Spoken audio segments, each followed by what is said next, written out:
Las plantas tienen una gran capacidad para producir compuestos bioactivos como parte de su metabolismo secundario. Hay compuestos bioactivos que se utilizan en la medicina. Una de estas plantas y que se basa en nuestro artículo es la Uncaria tomentosa, también conocida como uña de gato, que es una liana originaria de América del Sur, específicamente de Colombia y de Perú. Se encuentra en la Amazonía brasileña, en la parte atlántica de los países centroamericanos y en el Ecuador. Se ha demostrado que la efectividad de esta planta en tratamientos para ciertas enfermedades es buena, ya que ayuda en los tratamientos, por ejemplo, de diferentes tipos de cáncer, gastritis, úlceras gástricas, asma también.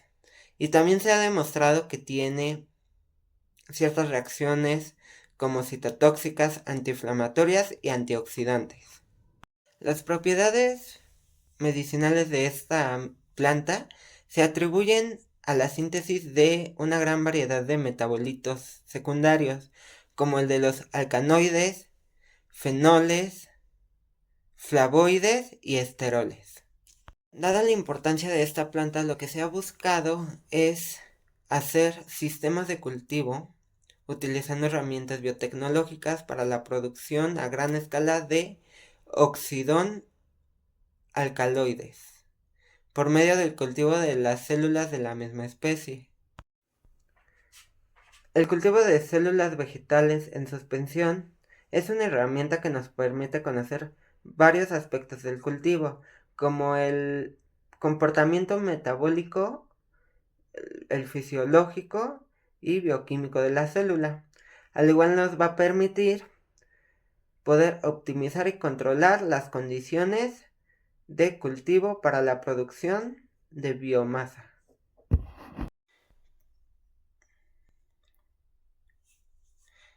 Bueno, la metodología primero consistió en obtener las semillas que se obtuvieron de la parte atlántico de el país de Costa Rica. Las semillas fueron desinfectadas y fueron sembradas en medios de cultivo de Murashing and Skong con un 3% de sacarosa, y después de una semana se le puso 1 miligramo sobre litro de ácido giberélico. Se hicieron dos tratamientos.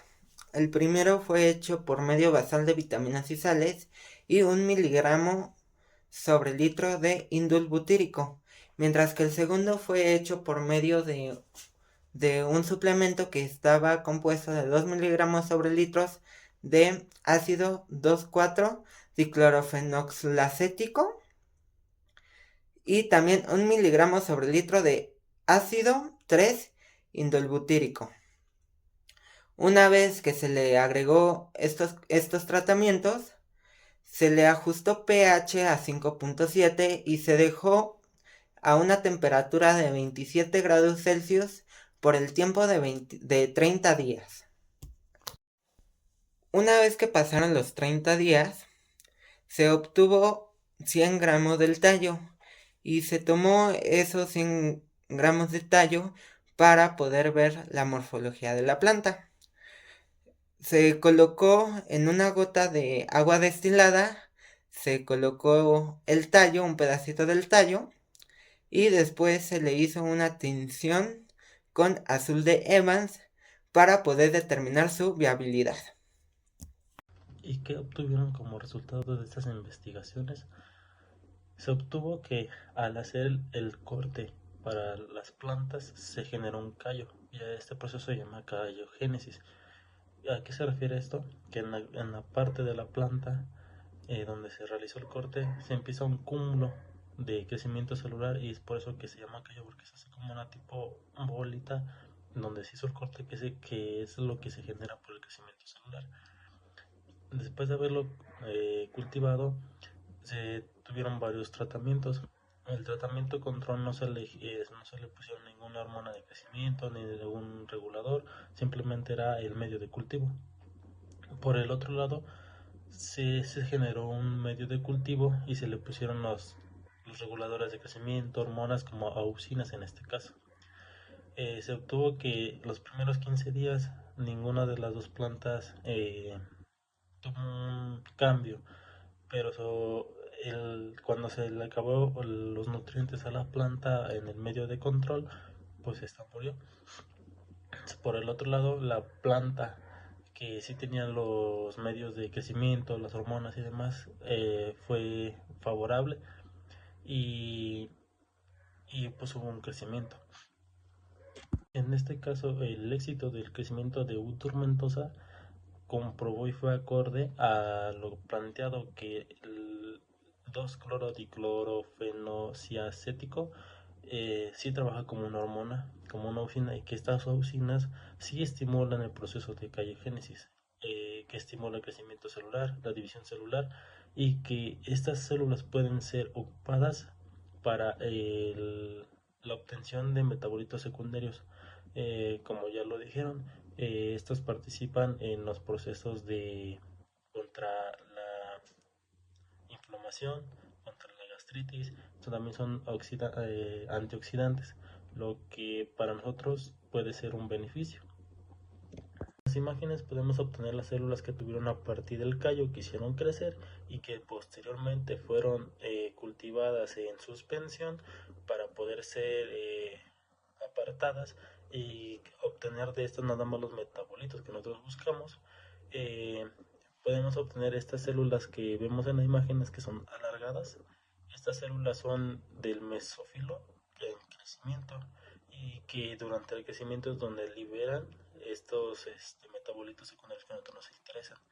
Y también por otro lado tenemos también las células de hojas, que son redondas y que como eran frescas y estaban vivas no pudieron teñirlas, por eso es que todo se ve transparente. Pero si se logran apreciar los cloroplastos, y eso quiere decir que estaban vivas y que estaban produciendo lo que a nosotros nos interesaba. Y eso fue lo que obtuvieron a partir de un callo y a partir de otro medio de cultivo en suspensión. Y al final de esto, ¿qué fue lo que concluyeron? ¿Qué fue lo que obtuvieron? Pues resaltaron que un medio de cultivo MS no es suficiente para poder hacer crecer este tipo de planta, que es U tomentosa. Resaltaron que este medio de cultivo le tuvieron que añadir 2 miligramos de la hormona 2,4D y 1 miligramo sobre litro de AIP, que es ácido indolbutírico, y 3% de sacarosa. Y esto fue efectivo para inducir el callo y produjo una mayor cantidad de biomasa fresca y seca en el cultivo de suspensión.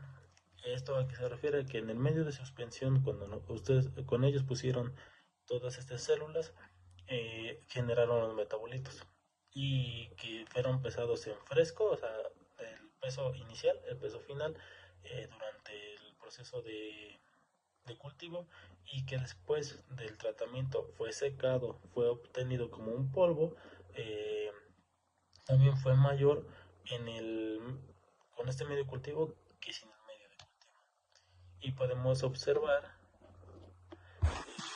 de este lado la gráfica, donde tenemos el peso fresco en miligramos sobre mililitro y en peso seco también en miligramos sobre mililitro. Esa es la medida que ocuparon, y vemos cómo fue el factor de crecimiento, que en la línea negra tenemos el peso fresco y el peso seco en un color gris, y vemos cómo son la tendencia de este crecimiento y en qué tiempo, en qué días fue donde se obtuvo más. Y en el peso fresco, ahí es como vemos cómo fue dándose el cultivo, que si vemos desde el día 0 hacia el día 9 fue un crecimiento muy pequeño, fue muy lento, pero a partir del día 12 hasta el día 27 el crecimiento fue exponencial. Después, entre el día 27 y el día 30 obtenemos donde se estabiliza, y después se acaban, para partir del día 30 empieza a decaer esta gráfica. Eso quiere decir que llegó el momento donde los recursos ya se habían agotado del medio crecimiento, y todas estas bacterias y todas estas células comienzan a morir por el agotamiento de los recursos. Y por el otro lado tenemos el peso fresco, que más que nada más es cómo relacionaron esto con el crecimiento y lo obtenido ya en un producto final. En las imágenes podemos obtener las células que tuvieron a partir del callo, que hicieron crecer y que posteriormente fueron cultivadas en suspensión para poder ser apartadas y obtener de estos nada más los metabolitos que nosotros buscamos. Eh, Podemos obtener estas células que vemos en las imágenes, que son alargadas. Estas células son del mesófilo en crecimiento y que durante el crecimiento es donde liberan estos metabolitos secundarios que a nosotros nos interesan. Y también por otro lado tenemos también las células de hojas, que son redondas y que como eran frescas y estaban vivas no pudieron teñirlas, por eso es que todo se ve transparente. Pero si se logran apreciar los cloroplastos, y eso quiere decir que estaban vivas y que estaban produciendo lo que a nosotros nos interesaba. Y eso fue lo que obtuvieron a partir de un callo y a partir de otro medio de cultivo en suspensión. En las imágenes podemos obtener las células que tuvieron a partir del callo, que hicieron crecer y que posteriormente fueron cultivadas en suspensión para poder ser apartadas y obtener de estos nada más los metabolitos que nosotros buscamos. Eh, Podemos obtener estas células que vemos en las imágenes, que son alargadas. Estas células son del mesófilo en crecimiento y que durante el crecimiento es donde liberan estos metabolitos secundarios que a nosotros nos interesan. Y también por otro lado tenemos también las células de hojas, que son redondas y que como eran frescas y estaban vivas no pudieron teñirlas, por eso es que todo se ve transparente. Pero si se logran apreciar los cloroplastos, y eso quiere decir que estaban vivas y que estaban produciendo lo que a nosotros nos interesaba. Y eso fue lo que obtuvieron a partir de un callo y a partir de otro medio de cultivo en suspensión.